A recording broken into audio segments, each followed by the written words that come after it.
Good morning, good morning, good morning. This is Sesh Sunday. We're getting it started. Taking it easy this morning. Waiting for more collective members to get up here. Let's post a question in the comments.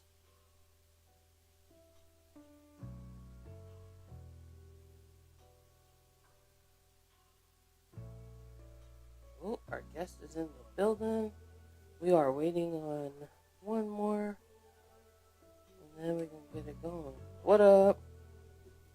Hannah Pastor, what up? Go. Question of the day. What you smoking on? Is in the comments. And let's see if we can get more collective members up here. I'm Lotta. This is Sesh Sundaze. Alright.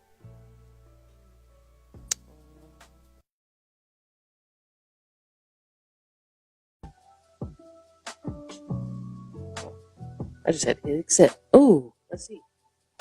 Welcome, y'all. I'm Lotta. And I am smoking. Hello. Hey, we all up in here. I'm smoking on, what was it? Apples and bananas combined with Cap Junkie. There we go. Those are the two strains I'm smoking on. What y'all smoking on? Good morning. Buenos dias. Good morning. We are up here. Let me just adjust my angle a little bit. So today we have a wonderful guest in the building, Laury Lucien, and I'll let you introduce yourself a little bit further. But I had the opportunity to meet Laury at this year's Washington Cannabis Summit, where we're active for quite some time. And Before you keep going, Lada, get the volume's low. oh, my, my volume is low. Yeah, so you're speaking. What about now? Keep talking. Hello. What's going on, Okay. Laury? Can you Yeah, it was hear like me? I fluctuating. can hear you, Okay. All but right. I did Cool. I did share that opinion. It was a little low in the beginning. Oh, okay. Okay. Cool. There we go. Let me just adjust that, and how about that now? Tweaked a couple things. Now we're gonna get it going. I don't know if like the music played at the same kind of volume was cutting you out or not, but now Uh, obviously still playing music, but you sound fine now. okay, perfect. Well, I'm glad we were able to get it together. That's why we get on here early in the morning. Welcome to Sesh Sundays, everybody. I'm Lotta of the Bakersman Collective. As DeAnthony goes, you know who he is, the best brand ambassador in the game, and we've got our guest in the building, Laury Lucien. As I was saying, had the pleasure of meeting her. Or do you go by she/her pronouns? I never asked that Yeah, she question. heard. Okay, perfect. She/her pronouns, and we met at the Washington Cannabis Summit by the Cannabis Alliance.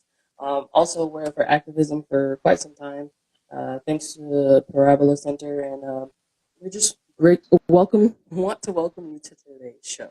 So, Laury, I'll let you take over from here. Thank you very much. So thank you so much for inviting me to be part of this space. When I met you, I was like, dude, have me on. So thank you so much. For sure. So who am I is a discovery that's always evolving. But today I will talk about some of the things that I've done. So I am an attorney, a cannabis attorney specifically focused, and also an immigration attorney. Y'all I heard that? am an adjunct professor at Suffolk University Law School and at Clark University in Worcester. I am the education director for the Parabola Center, and the education director for Mass Economic Opportunities Now, which is a similar organization in Massachusetts designed to bring equity to the Massachusetts cannabis industry. I also am a co-founder of a brewery in Massachusetts. We are launching a beer garden in Faneuil Hall. If you're familiar with that, we'll be there next week. So pull up if you're in Boston. Next week we're drinking beer. But most importantly, out of all these literal and figurative hats that I wear, is I've made a commitment to serve humanity and the souls on this planet through ayahuasca. So I have been a disciple of the Caminsa Inca tribe for the past 2.5 years, though I've been sitting with the medicine for over 3 years. And I'm being formed into a soul who will be able to serve humanity's evolution. So Okay. that's me. That's a mouthful right there, but I like every Great. piece of it. Yeah. Thank And you for I sharing. just recently watched this thing on ayahuasca too with this man. I think they were like in South America. Uh-huh. But it was a cool little documentary. It's trippy, but it's cool to watch the people do their process. Go through that Yeah, process. Yeah, Well, it's maybe cool. one day the medicine will call you and we could sit together. It's been calling me for quite some time, but I heard about that diet, that It's purge you got to intense. go on. You know, Yes. that diet isn't a diet that you need to do for the medicine to work, because we've had people who were addicted to heroin and drugs, and they popped drugs right before they came in sap, so nothing, and then the Mm-hmm. medicine did a job of healing and removing those traumas. The diet is more so for you to reveal who you are. If you make a commitment and you say you're going to do the diet, do you keep your commitments or do you break them? So that's the moment you decide you're going to do something, the medicine starts to reveal to you who you are. Okay. Okay. Love to hear that Dope. piece of it.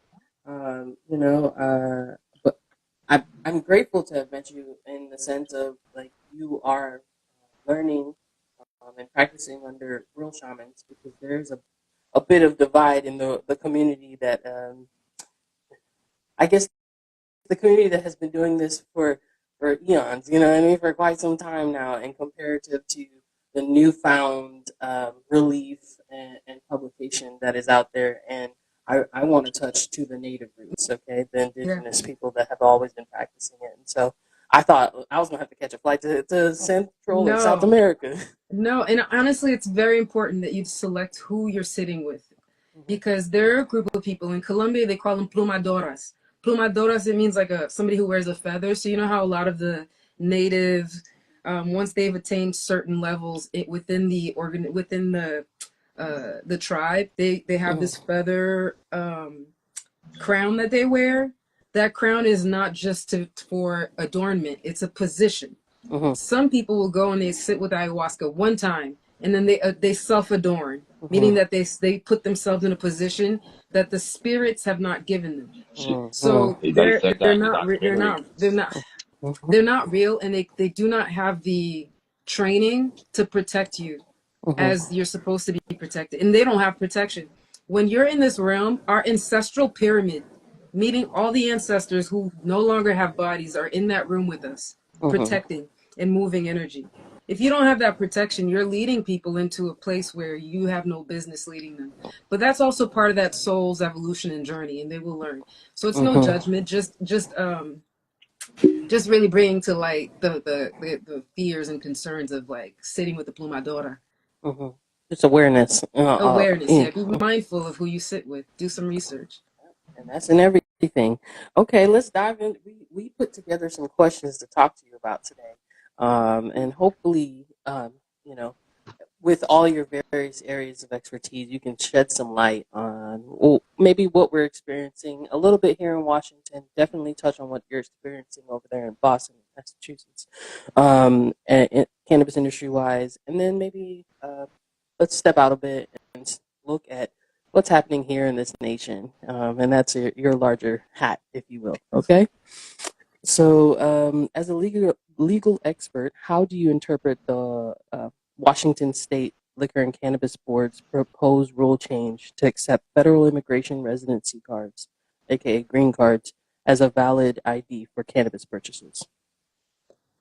So it's twofold. One, if you have a green card, you're at tremendous risk for immigration purposes, because when it comes to, even though it may be legal in your state, for in terms of immigration, it's a big no-no.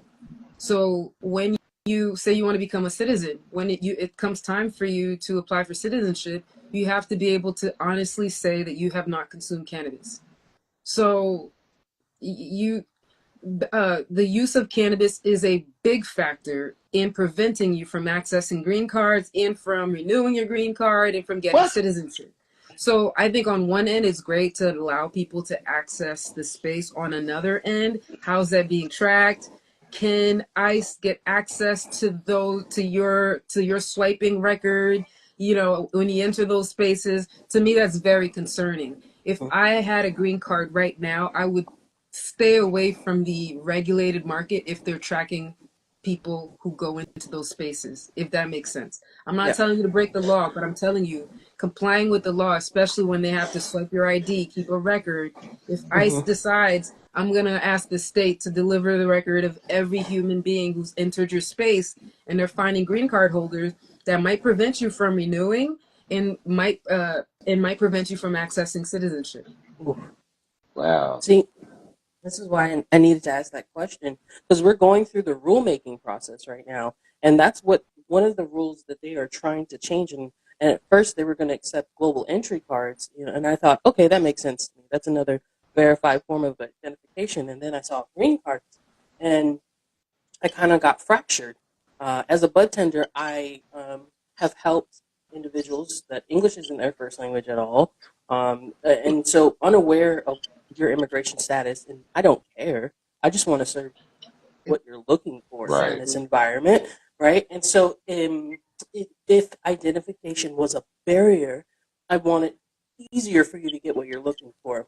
But when I think of that adding to your rights being infringed upon, or reason why you void your rights are voided, then I am concerned that there's not enough conversation and awareness that is happening with our LCD, um, to understand the position that they are then allowing retailers to put these individuals. Right. And so, Because if they're going to permit that, are they willing to take a stand that they will deliver none of those records to the federal government if requested? And how serious are they about protecting their constituents? right. Because if they're going to quickly fold, then that puts people at risk. Mm-hmm. And to be honest, the application process does require you at some points to say that you're not using these substances, just to put it out there. Right. So there are people I've met who are like, well, I'm not ever going to lie. So then if you never lie, you're in jeopardy. And Yep. I'm not saying to lie or not to lie, but I'm just Choose. demonstrating what the risks are in this current, and especially in this administration. Absolutely. We'll get there too. And then I wanted to also point out to those that may be listening, it's not like when you walk into a dispensary here in Washington, there's someone like scanning you for a state record.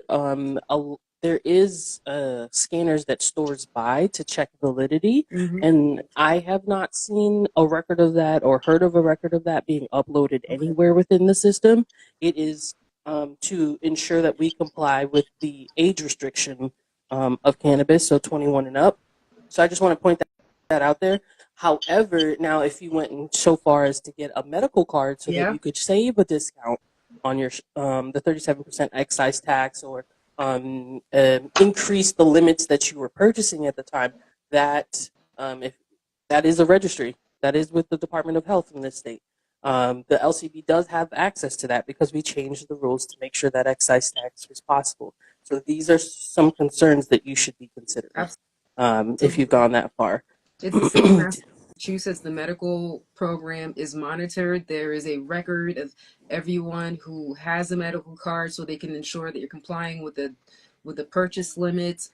So I would be even more careful entering the medical space if you do have a green card, or you don't have permanent residency. You're here under the Biden parole program, which unfortunately is terminated, or TPS. DeAnthony, you got a question? Do you believe that cannabis retailers should be cautious about accepting federal immigration documents as ID, especially given the disconnect between state level legality and federal enforcement? Do I think they can be cautious? Yeah, do you think they should be cautious Like about the accepting shop federal? owners. Yeah, Yeah, the shop owners. I think for me, I think you should always let the person know the amount of risk that they're facing and let them make the decision for themselves. That's Okay. Right? So I'm not going to decide for you. That's infantilizing you.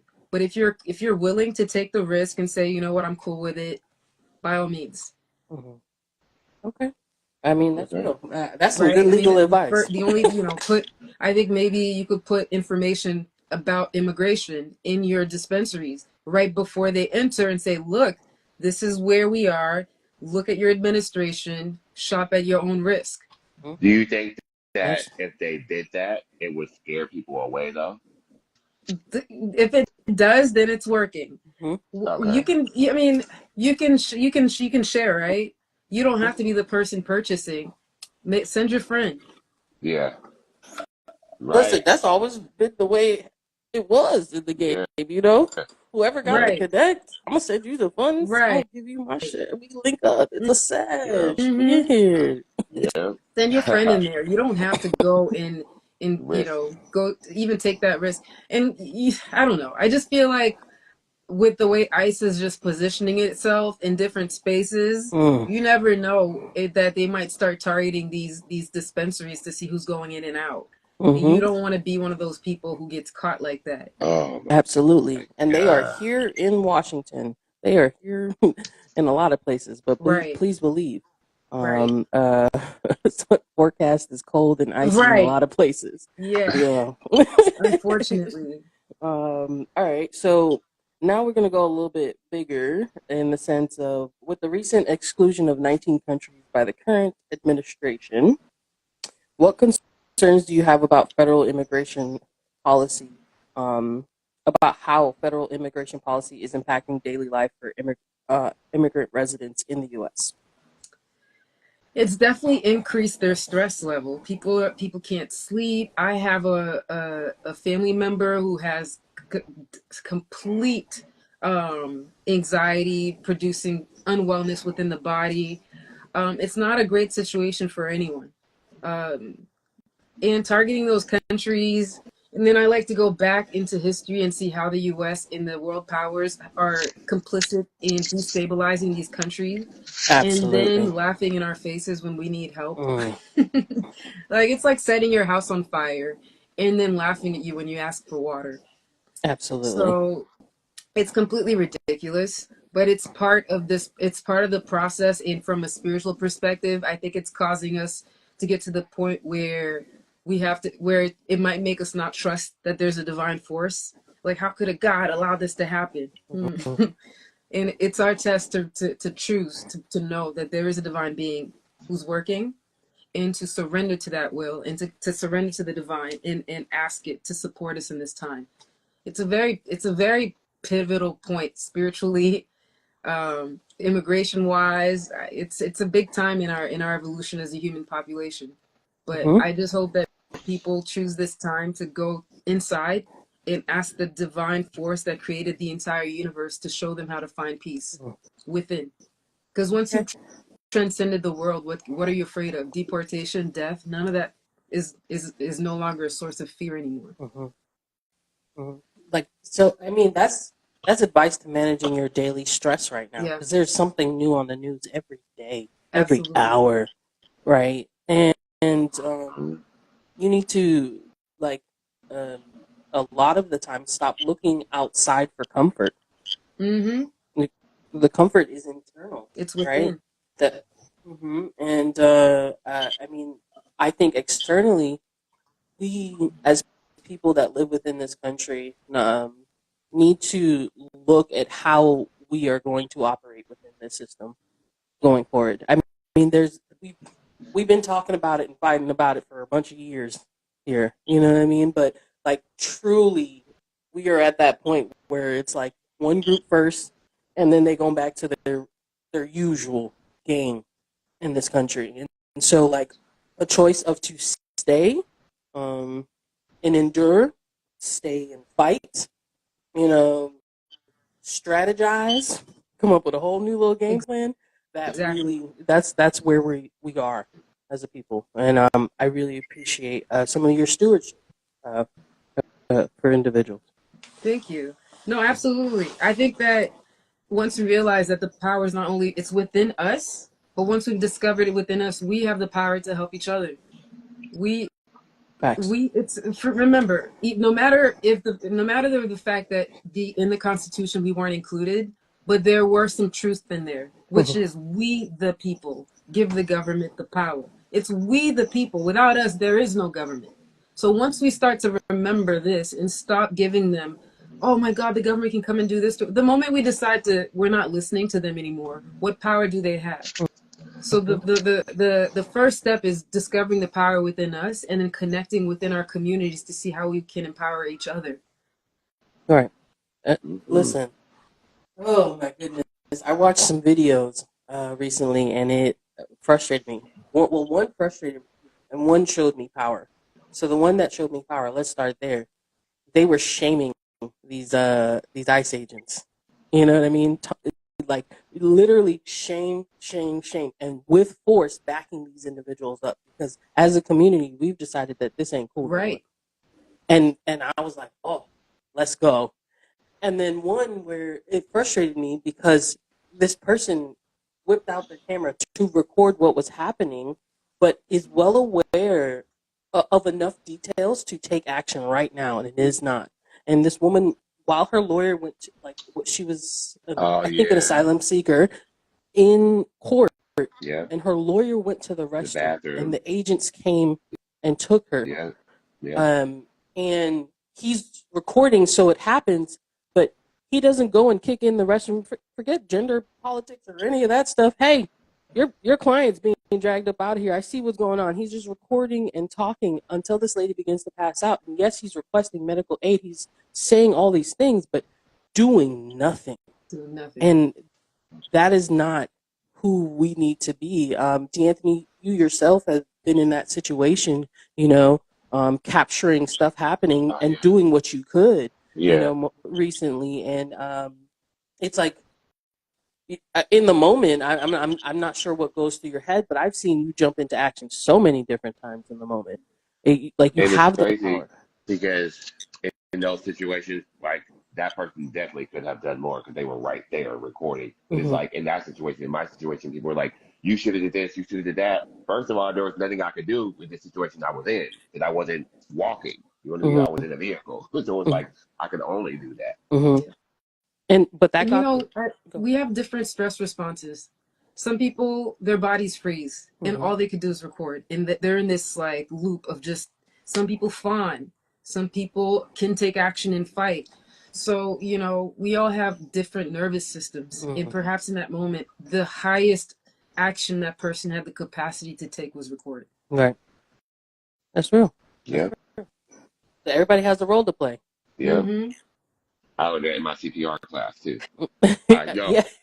I did. They were like, Yo, I that's so swear to true. God, they were like, Someone got to be doing chest everybody compression. who Right. took me on, they were Someone's breathing. if you have a CPR card, everybody who has one around has to do something. You have to find a job for you. And I'm like, well, why did y'all want me to call the police? That's my job. I'm calling the police. And each of our manuals require different things. That's in the comments. Let's capture some of these comments. I never know when you are going to step into a shop in the middle of an LCD visit. They pop in at random and hate for anyone to get caught in the middle. Oh Mm-hmm. man, I've been in the middle of their current farm raids right now. Like just for inquiry, for data, feels like a police visit. When I tell you that knock is dum dum dum Mm. dum dum at the door, and they coming in unmarked, just regular clothing, and theoretically, you guys write tickets, you write citations. Right. So what's happening here? Why does it feel like a police raid? Right. But for data, do you hear me? Numbers, information. That's where they're at with it. That's why they're taking phones. So next question. I don't get too far down the. This is wild out here. Oh, you work at the intersection of law, advocacy, and entrepreneurship. What protections or considerations should cannabis employers have in place when working with immigrant or undocumented staff? Does it happen? Um, don't. And it sounds messed up, but you should not work with somebody with a green card because by virtue of that work, you're putting them at risk. You should help them find jobs in a non cannabis space or non plant touching work. Because when you apply, you're going to have to list your employment history. Mm-hmm. And in your employment history, if they find that they're working for a cannabis business or if you have to renew your green card, that can be the reason why you lose your green card, why you lose citizenship. So don't work with them, but help them. Help them. Maybe you can create programs. Use some of your profits to help to go to immigrant populations where you provide job readiness, resume. Maybe you have a network of non-cannabis businesses that support cannabis, maybe Mm-hmm. marketing or package manufacturing places, and then you help them that way. But it is extremely risky. I know that it's horrible. You're like, we're not giving people jobs. the job itself could be the worst thing you've ever done for them. Does that make sense? Yeah. huh. So, if you really care, you want to work with them, create a network of employers that are non-plant touching that you can direct them to. Provide them, maybe pay for someone's scholarship to go learn a trade that supports the system. But do not hire them, because it's not helpful to them to be hired within those capacities, because it's just too risky, especially within this administration. And does that include what about 1099 work? If you're working in the cannabis space, even if you're not a full employee, you're risking that. It's a risk. It's definitely a risk, because federally marijuana is illegal, and we're dealing with federal immigration law. There we go. That's why I just really, because I know folks are going to try to think, well, okay, well, they're an independent contractor. That's not the same thing. No, it is. It is. You're working within you may not be employed, but you are supporting that. I mean, what about somebody who's just selling weed in the unregulated market? They're not 1099, but that's transacting in the sale and supporting the sale of and that can even go to conspiracy, a conspiracy theory to commit federal crime. So I wouldn't even mess with it. Do you know what I mean? Help them in other ways. Right. Oh, someone said, Kenna Luz in the comments said they were rebranded to educational consultants a few years ago. They played the theater for a bit, but are back on their bullshit. Yeah. Yeah. Okay. That's crazy. Shout out to Kenna Luz. For sure. You're also a brewery owner. From your unique lens, what is the most noticeable regulatory difference between cannabis and alcohol? And what lessons can one industry learn from the other? So with the brewery space, what I love about it is you don't have to choose between your family and your business. My nephew, who's 9 years old, can come into the brewery, and we're drinking our beer. Our kids are there. You can have events for kids in the brewery. So the way that we treat beer is different. It's not like we're like there's a word in Creole that says déjouer, but it's basically when you take somebody and you're turning them into somebody who's not an upstanding citizen. So it doesn't seem as if you're turning this person bad by interacting with cannabis. Also, on a local level, people, when you still have to go through special permitting, you still have parents coming and say, what's gonna happen to the neighborhood. You still see some of that, but it's not to the extent that I experienced when I was getting marijuana licensed. Because you have to allow the neighbors to come, and when you're going through special permitting, the neighbor, the everybody's opinion opinions, and the opposition is much greater in cannabis than it is with the beer world. Yep. Interesting. That is something folks that are helping our social equity applicants are facing at this moment in time. Not only are you actually helping to find a property that meets the legal guidelines, but you got to turn the minds of the people that are also having businesses in that area. You got to maybe turn the minds of the city council. You know what I mean? Like all of these things just to get a business open, to put more money in your city's pocket. Absolutely. And there are a lot of people who are like, I think that this should be legal. I don't think kids should be going to prison for it, but not in my backyard. And that's really annoying. Right. Because I don't see you protesting the bars. No. Although some do. I'm going to tell you, there's a group of moralists who will show up for anything. Yes. Ours have gotten so smart, they're using bots to sign in, pro versus con, digitally. You know what I mean? Yeah. But with that said, do not underestimate the power of a one-to-one conversation when you look deeply into someone's eyes.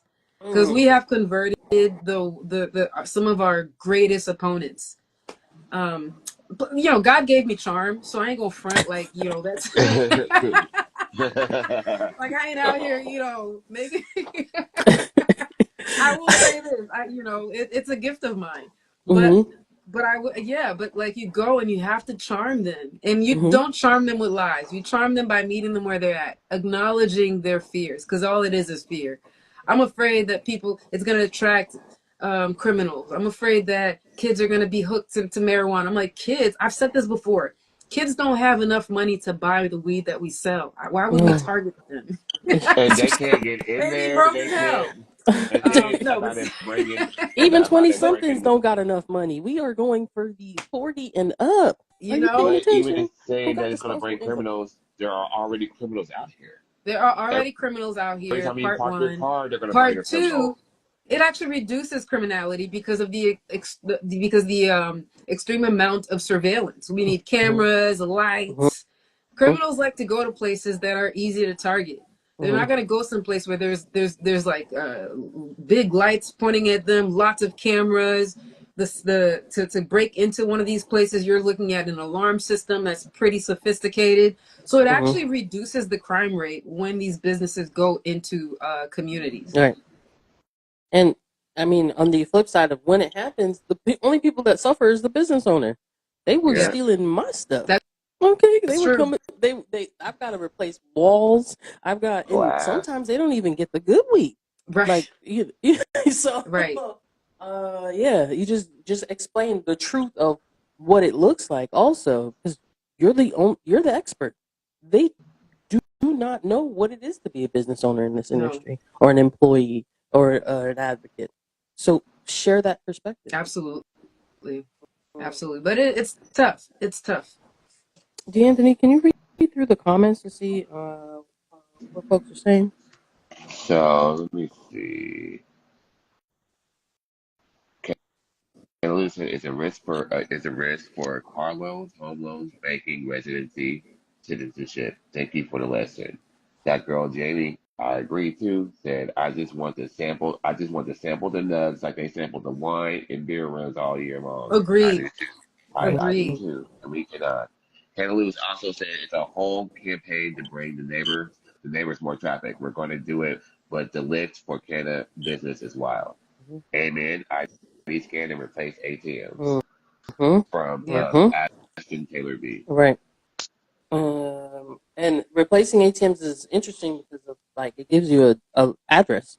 An ATM purchase is tied to an address, and all they got to do is pull your bank record Right. and search that address. See how many times you done pulled up there.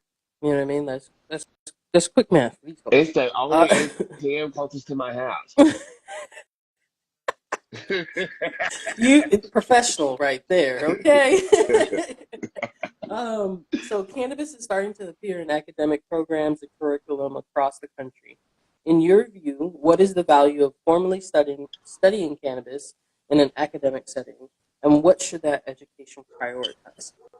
Okay. So I've taught in two schools, mostly so in Suffolk Law, I taught the first cannabis law class, and at Clark, I was part of their cannabis certificate program.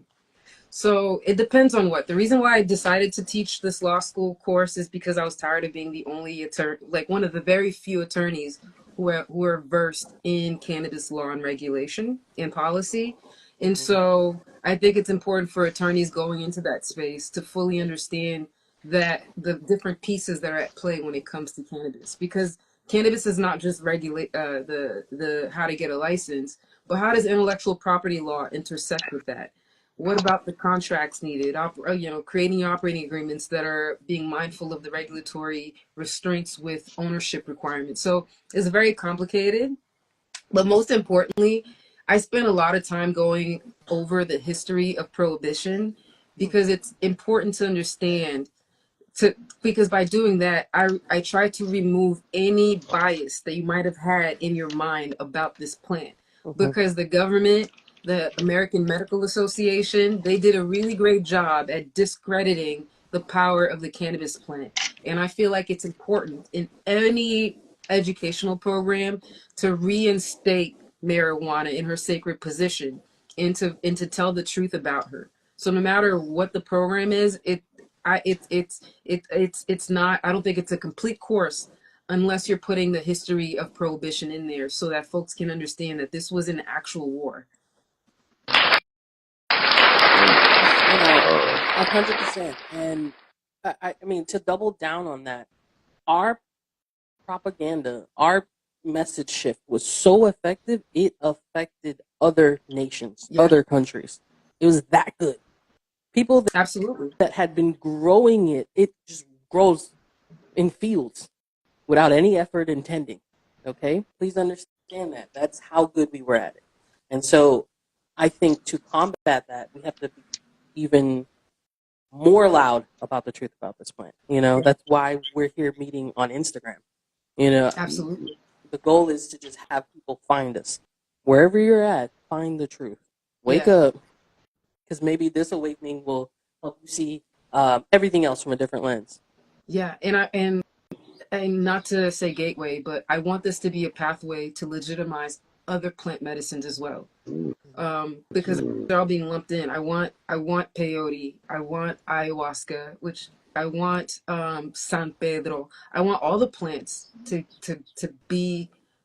resume their position as these tools for healing within our communities. 100%. And guided by the people that have been doing it. Yeah. I want both. Exactly, Then give me both. exactly, exactly. We do not want So, fumadoras mhm. putting people through these very extremely sacred ceremonies. Okay. Man, yeah, I think we've got a couple more questions in today's show. And you know what? We've got some people in here. If you have questions for our guest, this is Laury Lucien, cannabis professor, immigration lawyer, and advocate, a brewery owner. I don't got so many titles. You know what I mean? So much value is in this room. And so if you have any questions, please use the Q&A. It's the question mark with the circle so that we can share it with everyone in the room. This is Sesh Sundaze. I'm Lotta with the Bakers Men Collective. This is DeeAnthony Goes. And we're having a wonderful conversation today. Yeah. I think it's important for people to realize the reason I do all these things is because I have no attachment to anything. Like a lot of times people start a career and they become a lawyer. I'm just a soul playing a lawyer for now until my spirit says, "Oh, go play something else." That's real. So feel free to explore the breadth of your existence and your expression, and don't feel like you need to be tied down to any particular role. Ooh.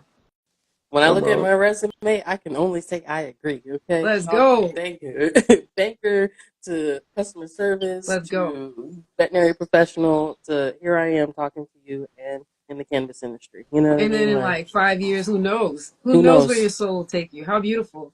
Okay. In your experience, where does equity often get lost in the cannabis compliance conversation?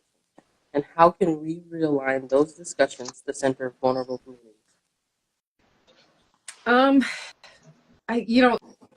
Equity, it depends on where you're coming from, it which perspective. I think equity comes from a very capitalistic perspective, and also the concept of allowing a few to succeed and hopefully that trickles down. That's part one, and then I'll elaborate on that.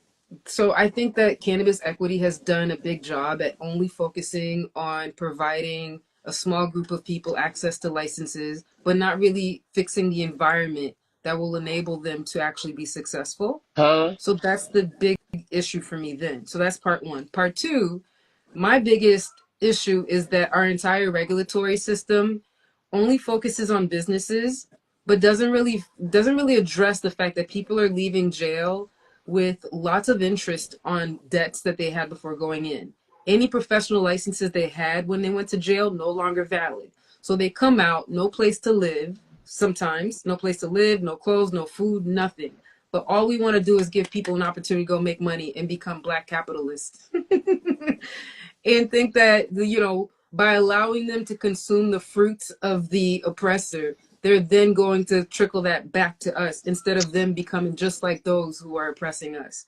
And I've seen a lot, especially in Massachusetts, we've seen people who actually adopted the mindset of the oppressors to institute to ask the regulatory bodies to institute regulations that lead us into monopolistic, oligopolistic regimes to their benefit, to the exclusion of those who actually suffered through the insane and inhumane enforcement of prohibitionist cannabis laws.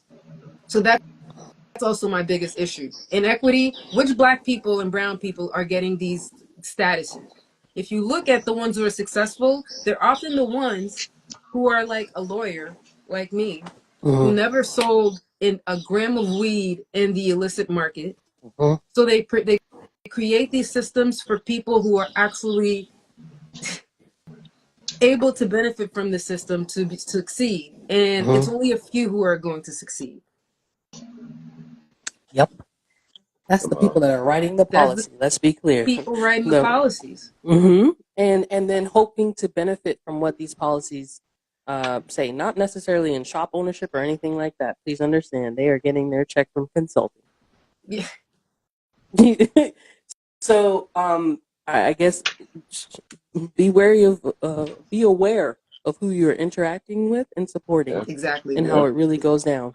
You know, Like all like skin folk, ink folk, and I don't Come mean on. that even because to me, skin folk is a vibrational state of being Come where on. you do not believe in oppression. You believe in the liberation for all humanity. So like skin folk is a vibrational, it's a vibrational family for me. absolutely. Listen, let's see. We got a question from folks. Um, okay, hold on. Let's see that one. With with your hand in so many highs, do you feel like you are in a legal check hold, chokehold? Excuse me. No, I don't. But that's because I have a mindset of freedom. I think that I can do anything that the Mm, divine gives me the power and the will to do. And so the beautiful thing about all of our minds is that it's extremely creative and can solve any problem if you just sit with yourself and ask something greater than you to provide you the solution. So I don't. I feel more so like I'm in a playground and I get to play with all of the contraptions in the playground as opposed to being limited to one. hmm Come on. That's real. And to me, that's what learning the rules does for you. Yeah, If you learn the rules, you know all the loopholes. You know exactly. how to step through them, or you know which ones you have to change to make it equitable if you are in that mindset. But it takes time and energy to learn the That rules. that's it. That's it. Hmm The system of rules and regulations is actually one of the tools used by the system to continue to oppress those who may be successful with if they didn't have to go through all the loophole of regulation. Because why can't we open a shop here? The barriers. Okay, like Yeah, why can't you grow a plant here unless you have a medical card? You sell it to everyone up in here. If you promote agriculture in every other sense in the state of Washington, yeah. but if I don't have one of the select diagnoses that allow me to get a medical card in this state, I am committing a Class C felony.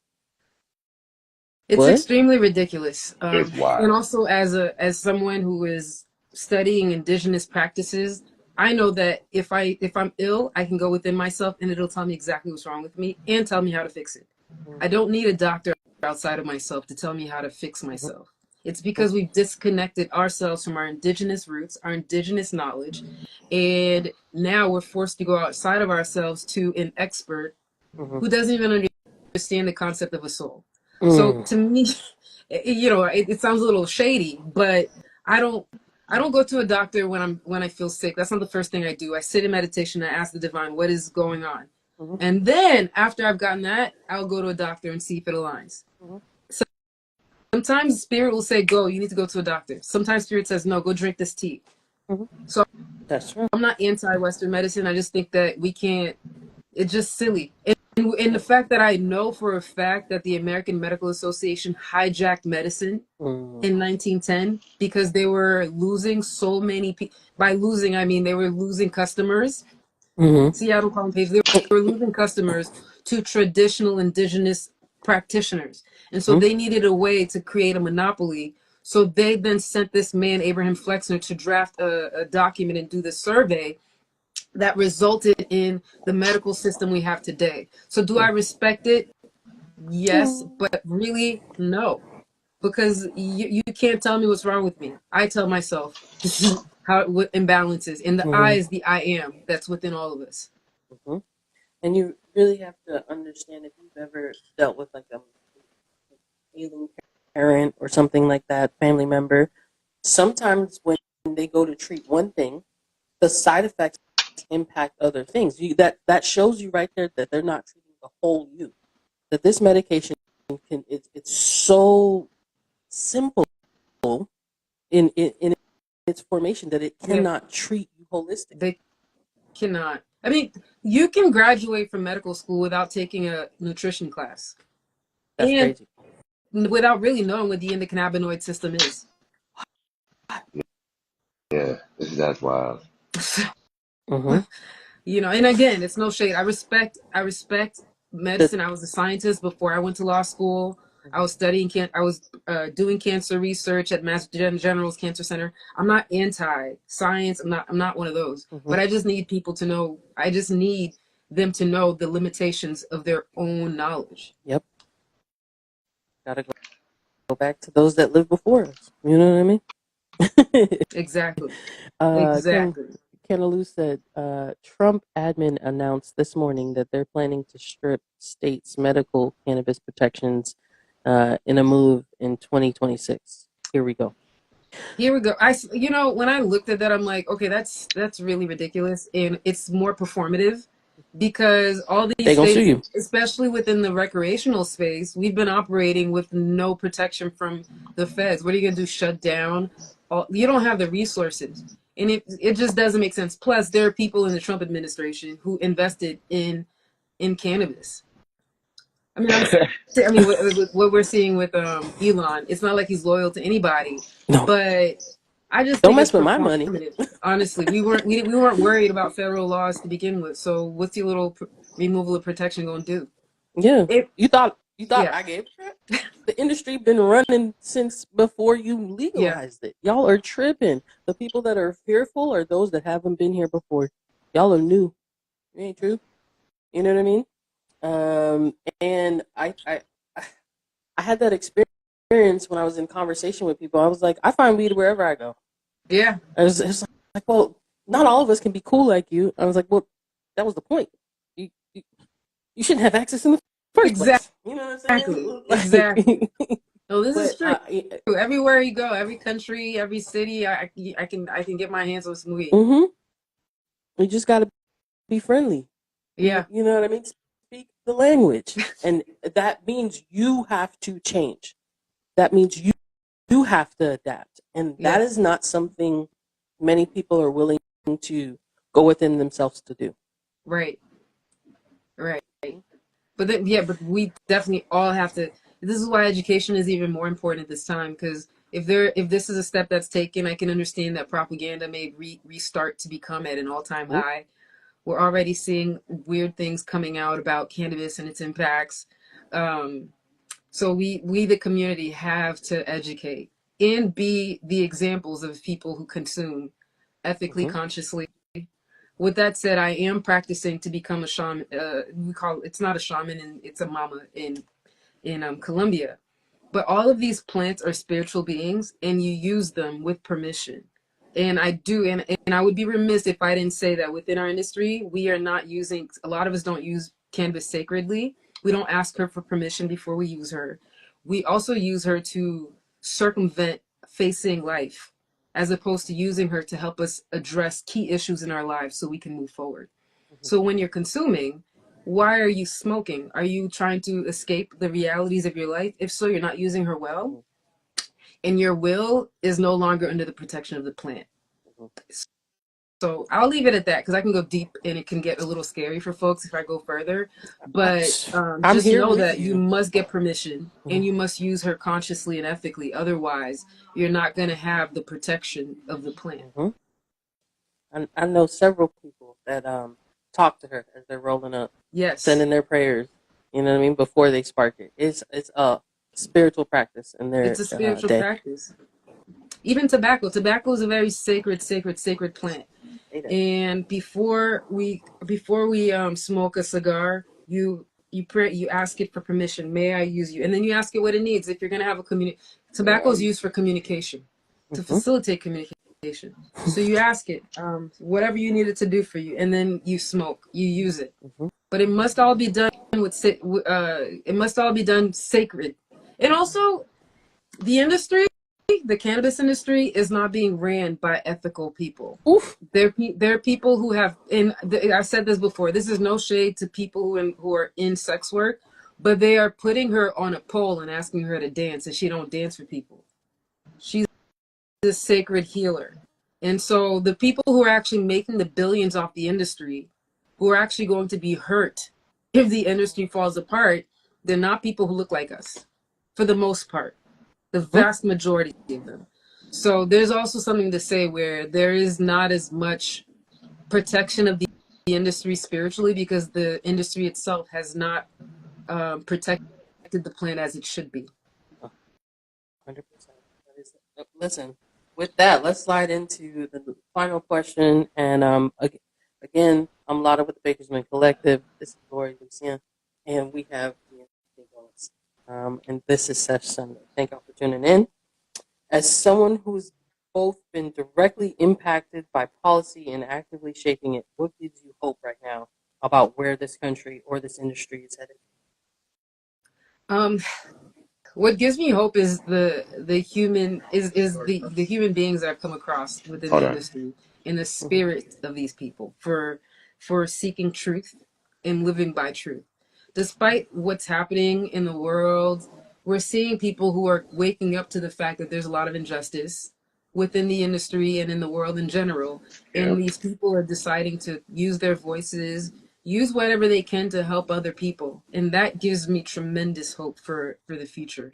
um and also, uh I don't know, apart from that, my practice, my belief in the divine and my connection to the divine gives me tremendous hope because I know there's something far greater at work, and everybody's soul is being evolved and transformed through all of these processes. We just have to surrender to the love that's inside of our hearts. Man, thank you for being on today's show. I know. We had some comments that, more thank you for saying this. I would love to hear more about that. Does your content promote conversations like that? Whoa. You know what I mean? I feel Throwing like we need to have you on here once every so often so we can get updates, more information and stuff because this was very educational today. I didn't even know like the whole green card situation, like and how deep and how far it can go. Like you might think that you're helping somebody and you're actually hurting them Yeah, by so that was really dope and deep to know, but I didn't even know that. That's crazy. absolutely. I have a client actually who is we it's unfortunate. He got a green card and now he wants to get his citizenship to bring his girlfriend over from another country. But he had a lot of he didn't get convicted for marijuana. It was like a see it was one of those where they made a finding. They didn't make a finding on the facts, but it was on his record that he went to court for this and he did not get convicted. A conviction without a finding, Yeah. CWOF. So he has like 4 or 5 of them from when he was like 16. This man is like in his 40s. Wow. Because of that, he had his green card is at risk when we go to renew it. Second, he can't get his citizenship. And third, he won't be able to bring in his the love of his life from this other country. So it goes really, really, really deep. And I want folks to be really mindful. It's like in our hearts, we're like, this isn't right. I should be able to do this. No, I tell my clients all the time, marijuana, drugs is for American citizens.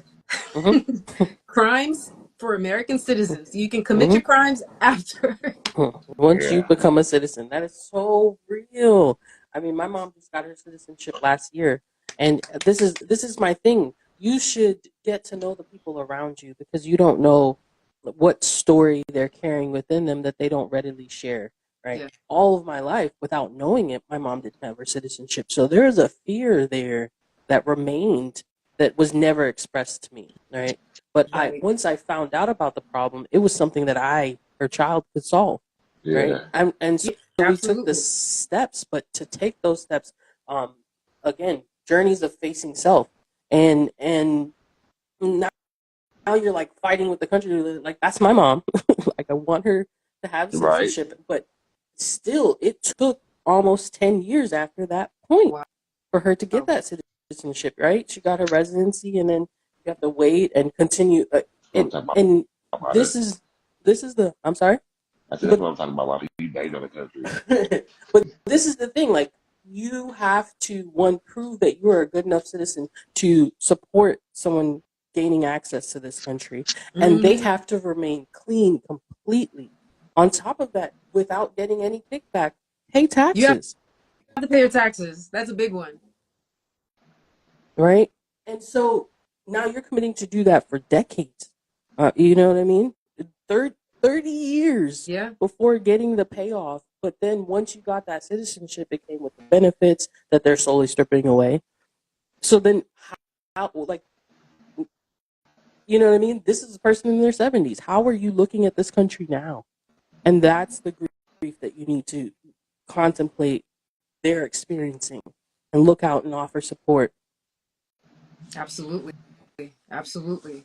So, No, you definitely have to look at it. yeah. And what's insane to me, I wouldn't say what's insane. What's beautiful about the human spirit is I'm still meeting clients who are telling me that they love this country. Mm-hmm. You know why? Because love isn't about how well the country's doing. It's because I love you so much as a country. I choose to see a better you in the future and see how I, a US citizen, can help shift this country into becoming better. I'm never a proponent of saying I hate America. I cannot say that. America has given me a lot of opportunities. But is it perfect? No. But am I committed because of my love for this country to work to make it a better country? Absolutely. And that's what love is. Well, I think I believe it. I believe what you're saying. I also am a risk adverse person, and so I'm going to say create an exit strategy. Yeah. Yes, and you know what I mean.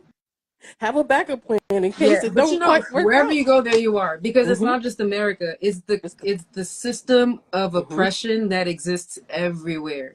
Every country I've gone through, they have their issues. They have their, everywhere you go. Like Germany still has Nazis. And I have a friend who had a scary interaction with a real life Nazi in Germany. Like everywhere you go, the forces of oppression exist. The forces of racism, colorism exist. So it's loving the imperfection, because this is the part where I'll get spiritual. This world is ran by the ego. The ego is what the Bible calls the devil. If you look around, it's all about self and like that's what runs this. And my position in life is to help break people from the grips of the ego so they can go to the truth of the love inside of them. So wherever you go, the ego's running this shit. There's not a country in this world that's not ran by that consciousness. So that's 100%. my little warning. But do find a place that you feel more aligned with. And choose your difficulties. Yes. Anyone else in the chat here want to drop some questions or comments? These are our last 2 minutes. We have had a wonderful show and truly enjoyed talking to you, Laury. Wish you nothing but success out there, and I know you're going to continue to prosper in what you invest your time and energy. Thank you so much.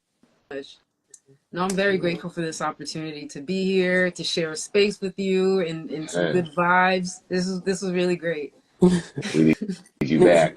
Yeah. We got something. Go ahead, Anthony.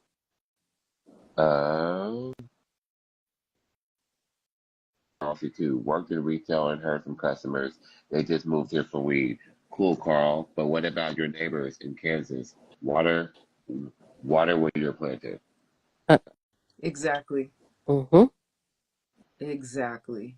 Yeah, just wherever you are, there you are. And you will always be there with all the things within you that make you uncomfortable. It sounds crazy. You can't escape it. So wherever you are, try to find try to tap into the highest level of love you have access to, the highest level of wisdom you have access to, and then do your best to not do your worst. Oh.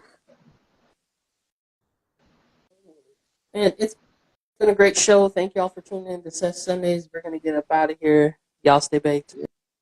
Thank you so much.